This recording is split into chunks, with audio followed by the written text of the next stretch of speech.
Good morning students. आज हम बात करने जा रहे हैं एक ऐसी टर्म की जिससे जो है पूरा जो आप कह सकते हो कि एजुकेशन फ्रेटर्निटी डरती आई है। तो डरने का क्या मतलब है कि क्या है वो चीज़ है एग्ज़ामिनेशन। बच्चा हो, जवान हो, बूढ़ा हो, एग्ज़ाम रिटन हो, ओरल हो, इंटरव्यू हो, किसी भी फॉर्म में क्यों ना हो, ये एक डर जो है पैदा करता है हर एक के मन में। चलिए वो तो बात हुई मजाक की। आज हम जानते हैं कुछ खास बातें एग्ज़ामिनेशन के बारे में कि क्या है।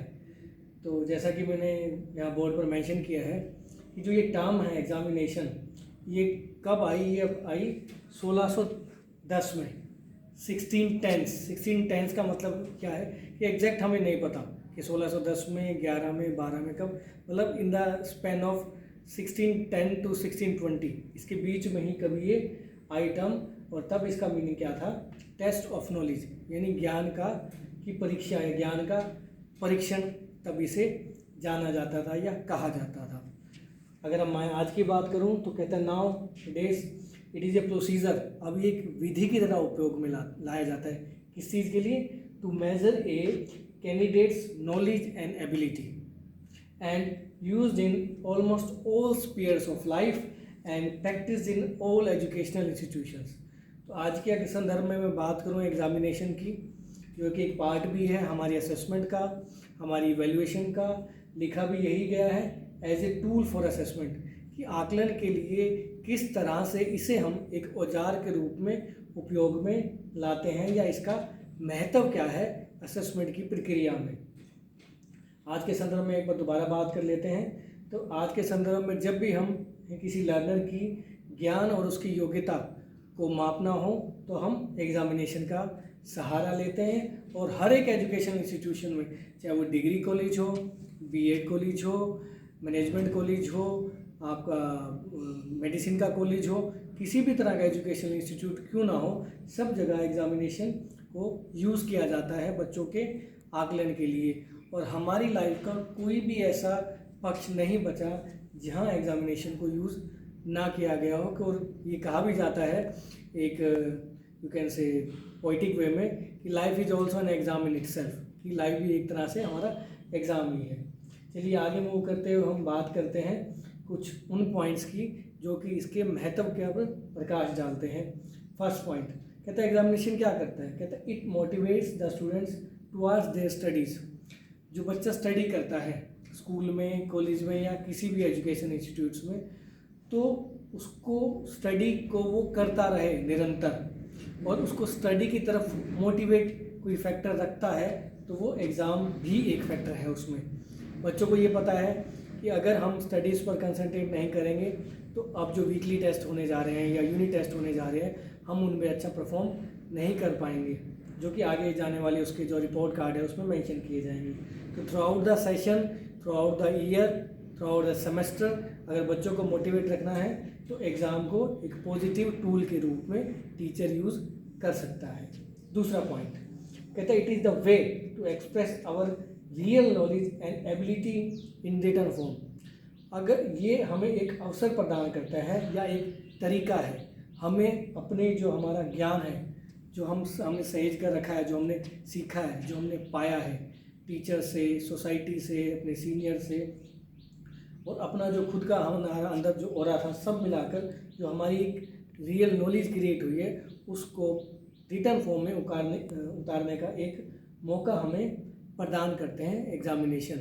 अगर एग्ज़ाम ही ना हो तो हम अपनी भावनाओं को, कि हम पर्टिकुलर चीज़ के बारे में क्या सोचते हैं, ये चीज़ कैसी होनी चाहिए, हम एक्सप्रेस कहाँ करेंगे। और जितना हम एक्सप्रेस करते हैं उतना हमारी एबिलिटीज़, उतना हमारी क्रिएटिविटी और ज़्यादा जो है एनहांस होती चली जाती है। तो ये भी इसका एक यूज़ है। अब बात करते हैं हम तीसरे पॉइंट की। क्या कहता है?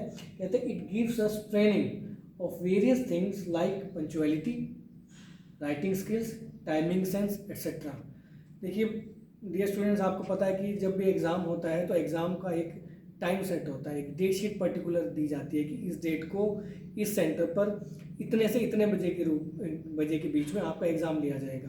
तो ये सारा डाटा जब अपने आप माइंड में फीड करते हैं तो उस माइंड उसके अकॉर्डिंग आपको तैयार करता है कि आपको पास इतना समय है, इतने समय में आपको ये चीज़ तैयार करनी है, और वो तैयार करने के बाद आपकी जो घर से एग्जामिनेशन सेंटर की दूरी है वो इतनी है, आप स्कूटर से जाएंगे तो कितनी देर में पहुंचेंगे, ऑटो से जाएंगे तो कितनी देर में पहुंचेंगे, पैदल जाएंगे तो कितनी दूर में पहुंचेंगे। तो ये कुछ ऐसी स्किल्स हैं, ये कुछ ऐसी मेंटल कैपेबिलिटीज़ हैं जो इनडायरेक्टली हमारे अंदर डेवलप करते हैं एग्ज़ाम्स। इसके साथ साथ एक टर्म लिखिए टाइमिंग सेंस की। टाइमिंग सेंस का क्या मतलब है? फॉर एग्जांपल जैसे आपका पेपर होता है 3 घंटे का, टोटल आपको 5 क्वेश्चन अटैम्प्ट करने होते हैं। तो एक तरीके से आपको जब आप टाइम पर चेक रखते हैं तो आपको पता चलता जाता है कि हाफ टाइम ओवर हो गया तो आपका कितना पेपर अटैम्प्ट हुआ है, more than half time over हो गया तो कितना पेपर अटैम्प्ट हुआ है, पेपर ख़त्म होने में आधा घंटा बचा है तो क्या आपको कितना जो है कंटेंट बाकी है कवर करना।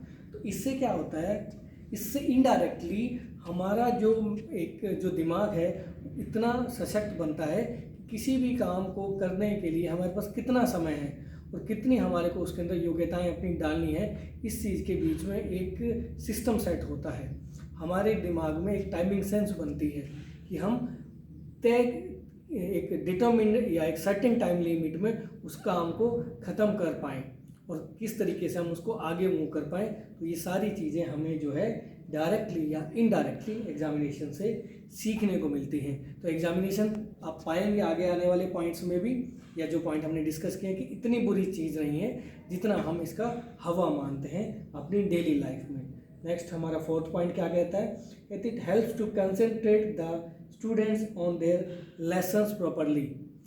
अब देखिए ये भी जाहिर सी बात है, एक बिटर ट्रूथ है कि अगर एग्ज़ाम नहीं होंगे तो बच्चा जो क्लास में लेसन चल रहे हैं डे वाइज जो डेली चलते हैं टाइम टेबल के हिसाब से, उन पर बच्चे ध्यान अच्छे से नहीं लगा पाएंगे। अगर उनको ये लगेगा कि एग्ज़ाम तो होने नहीं है तो क्या करें, हम पढ़ते ही नहीं हैं। तो एक कनेक्शन है टीचिंग लर्निंग के बीच में और एग्ज़ाम के बीच में, एक इनसेपरेबल कनेक्शन है। मैंने पहले भी कहा है, पर ये कनेक्शन आप तोड़ नहीं सकते हो। जब बच्चे को पता है कि मेरी असेसमेंट होनी है तो वो अपने लेसन्स पर ध्यान देगा, डेली का काम डेली ख़त्म करेगा और क्लास में जो टीचर बता रहा है उसको वो ध्यान से भी सुनेगा। तो एग्ज़ाम में आप चाहे वो किसी भी तरीके का क्यों ना हो, अगर आप अच्छा परफॉर्म देना चाहते हो, अपना आप 100% देना चाहते हो, तो आपको अपनी डेली जो रूटीन है उसमें आपको पूरा आपको 100% देना पड़ेगा। नेक्स्ट पॉइंट है 5th, कहता है it helps in getting scholarship and bright future. ये एक इम्पोर्टेंट पॉइंट है जो एग्ज़ाम से जुड़ा है। कहते हैं कि there are so many state level, national level and international scholarship which are given on the base of certain examinations conducted by various institutions और ऑर्गेनाइजेशंस। तो आप किसी भी एक एग्ज़ाम में जो है, जैसे फॉर एग्जांपल नेट का एग्ज़ाम होता है, तो नेट में अगर आप JRF क्वालिफाई कर लेते हो तो आपको जूनियर रिसर्च फेलोशिप अवार्ड की जाती है डॉक्टरेट करने के लिए। इसी तरीके और भी ऐसे एग्ज़ाम हैं जो आपको स्कॉलरशिप या हायर स्टडीज़ के लिए प्रोवाइड किए जाते हैं, लेकिन वो होते किस पर बेस पर है?